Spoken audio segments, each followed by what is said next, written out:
माधवी और चंपकलाल की कहानी का शुरुआत होता है चंपकलाल के घर से, जहाँ पर आज सुबह चंपकलाल, जेठालाल और टप्पू तीनों मिलकर खाना खा रहे थे। खाना खाने के बाद टप्पू चला जाता है पढ़ाई करने के लिए कॉलेज, और जेठालाल भी चला जाता है अपने दुकान पे। घर पे बचता है सिर्फ चंपकलाल। भीरे का घर में कुछ ऐसा होता है जिससे उसके घर में मिक्सी खराब हो जाता है, क्योंकि भीरे गया था मार्केट में अचार की डिलीवरी करने, इसीलिए घर पर सिर्फ माधवी ही थी। इस कारण से माधवी ने सोचा कि क्यों न इसे चलकर जेठा भाई से बनवा लिया जाए। वो यही सोचकर जेठालाल के घर पर चली जाती है अपने मिक्सी को लेकर। माधवी जब जेठालाल के घर पर पहुंचती है तो वो बोलती है कि चाचा जी, जेठा भाई कहाँ है, मुझे उनसे अपना मिक्सी बनवाना था। फिर चाचा जी बहुत ही निराले तरीके से बोलते हैं, अरे माधवी बेटा, इस इंजन को रिपेयर करने में मैं माहिर हूँ, मैं अच्छे से इसे बना दूंगा, तुम टेंशन थोड़ा भी मत लो। फिर माधवी आश्चर्य होकर बोलती है कि चाचा जी, आप इसे इंजन क्यों कह रहे हैं। फिर चंपकलाल बोलता है कि अरे माधवी बेटा,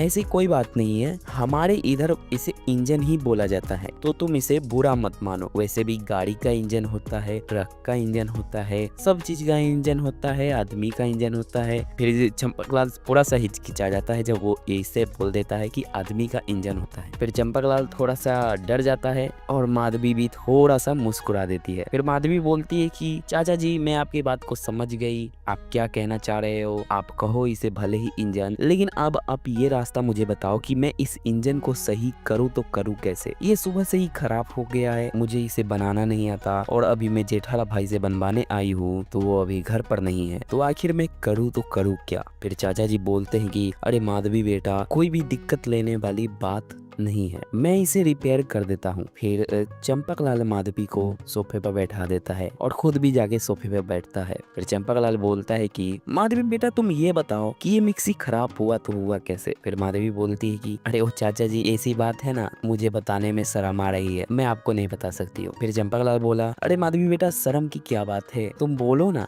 फिर चंपकलाल को माधवी बोलती है कि अरे चाचा जी, हुआ कुछ ऐसा कि मैं 12 बजे रात के करीब में उनके लिए शरबत बना रही थी। फिर चंपकलाल बोला, शरबत या कुछ और। फिर माधवी बोलती है कि अरे चाचा जी, मैं उनके लिए बादाम शेक बना रही थी। फिर चंपकलाल सोचता है मन ही मन में कि आखिर यार ये 12 बजे रात में क्यों बादाम शेक बना रही थी। फिर वो कुछ भी पड़ता है माधवी से कि तुम 12 बजे रात में ही क्यों बना रही थी बादाम शेक। फिर माधवी बोलती है कि अरे उनको कमजोरी आ जाता है। फिर चंपकलाल आधी से ज्यादा बात को तो ऐसे ही समझ जाता है, क्योंकि उसे बहुत सालों का एक्सपीरियंस था। फिर चंपकलाल बोलता है कि अरे तुम उसके लिए बादाम शेक बनाई, तो मेरे लिए बस थोड़ा सा एक काम करो, एक चाय ही बना दो। चंपकलाल ये भली भांति जानता था कि किचन में थोड़ा भी दूध नहीं है, आज उसके घर पर दूध आया ही नहीं है। फिर चंपकलाल उसे इसीलिए भेजता है कि वो क्या पता दूध का जुगाड़ लगा ले। फिर होता भी कुछ ऐसा ही है। माधवी किचन में जाती है दूध लाने के लिए, वो ढूंढती है। जब वो ढूंढ रही थी तो उसे दूध नहीं मिला। फिर वो सोचती है कि चाचा जी को तो दूध पिलाना पड़ेगा, तो वो अपना सिर को नीचे झुकाती है, नीचे देखती है तो उसे 2 दूध का पैकेट मिलता है, और वो देखती है कि वो दूध पहले से ही फटा हुआ है थोड़ा सा। फिर माधवी जिस तरीके से गाय भैंसों का दूध दुआ जाता है, उसी तरीके से माधवी दूध निकाल लेती है दूध के पैकेट में से और उनसे चाय बनाकर ले जाती है। चंपकलाल इसे पीकर पूरी तरीके से मूडली हो गया था। चंपकलाल को अब अपना जवानी याद आ रहा था। फिर चंपकलाल ने